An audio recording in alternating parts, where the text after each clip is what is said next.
Well, I want to bring in my next guest, Center of the American Experiment President John Hinderaker, on this very historic moment here where we've had news recently of the indictment of former President Donald Trump.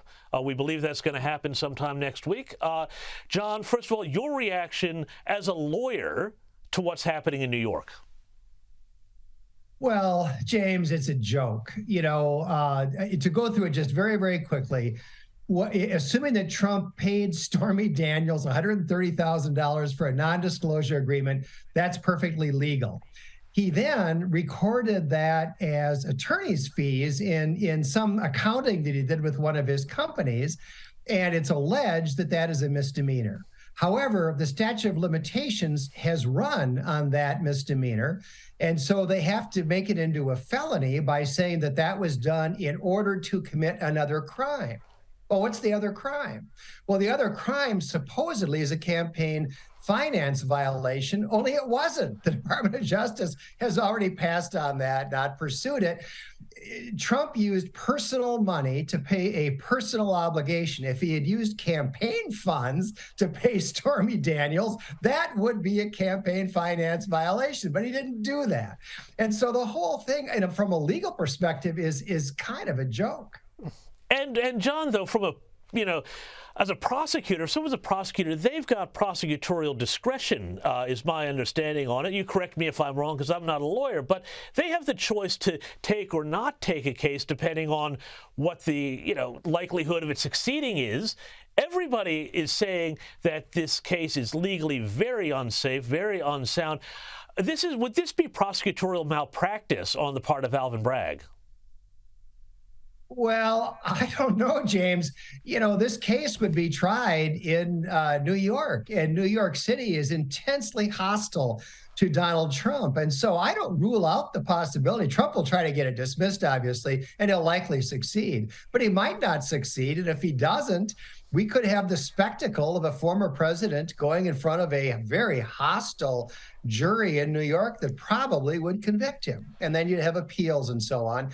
This could go on for a long time. And I think, if you look at the political ramifications in the short term, it is certainly going to increase Trump's popularity, increase his political clout in the Republican Party.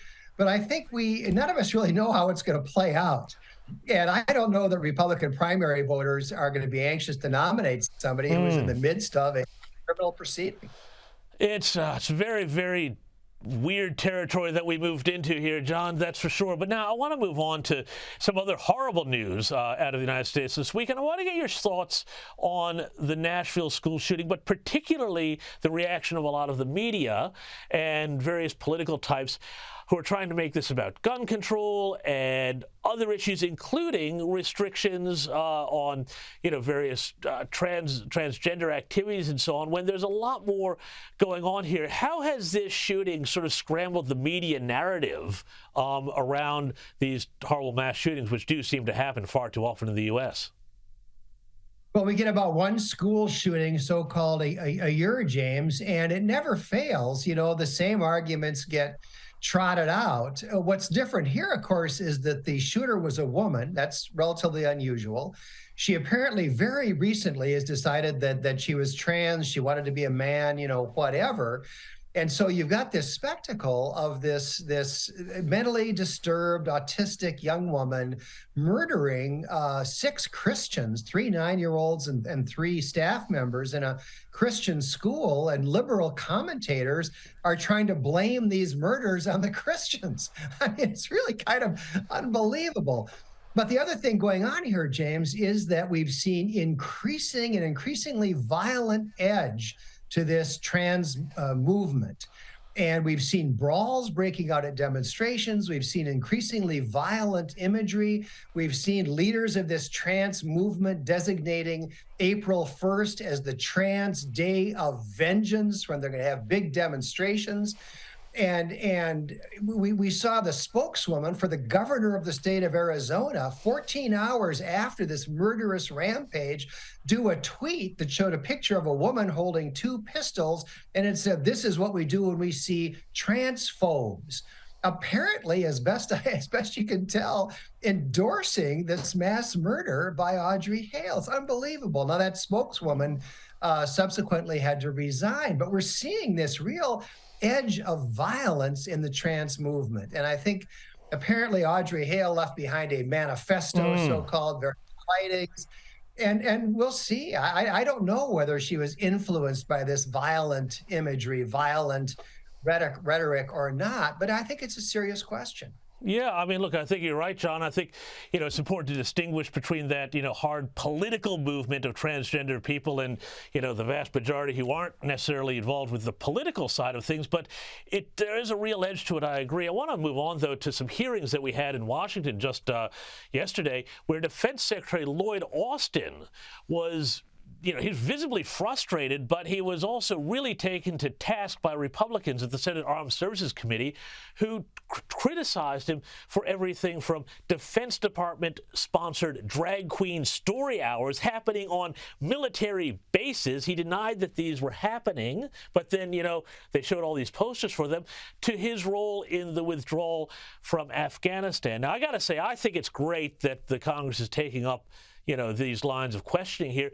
But what is your just general sense about this kind of Pentagon military elite that is pushing us into all these sort of different directions, but at the same time really doesn't seem to have its house in order militarily or, with these drag queen story hours even?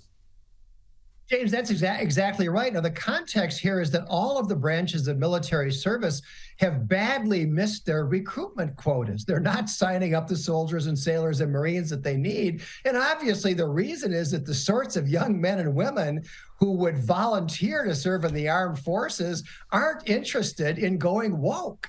We have the spectacle of leaders of our service branches saying that they think the number one threat to America's national security is global warming. Well, nobody enlists in the Army to fight global warming. No one enlists in the Army or the Navy to go to a drag queen story hour. And one of the things that Lloyd Austin did that was just outrageous early in his tenure, very beginning of his tenure, he required all members of the armed forces, including reserves, to undergo a certain number of hours of anti-extremism training. And what they're talking about here, of course, is right-wing extremism. That's what they mean. As if there was this terrible problem of extremism in the U.S. military, which there isn't. And in this hearing you mentioned, there was debate back and forth about whether they burned up 5 million hours of wasted time in these sessions, or as Austin said, no, it was only 4 million hours. These insane extremism meetings in the armed forces. But it's a big, big problem. We've got military leadership at a time when there are real issues in the world. China, Russia, on. And they're more focused on wokeism than they are on national defense. And, every hour that they spent doing those extremism lessons, I'm sure Xi Jinping and Vladimir Putin were just laughing. So, John Hinderaker, thanks so much for bringing that to us tonight and your insights. Really appreciate it. Now, guys, what's the definition of irony? I Googled it a little while ago, and apparently it means the expression of one's meaning by using language that normally signifies the opposite, typically for humorous or emphatic effect.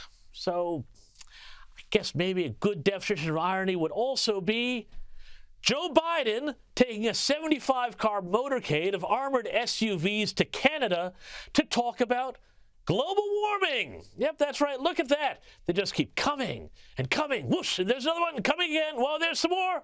Hey, why aren't those all Teslas, huh?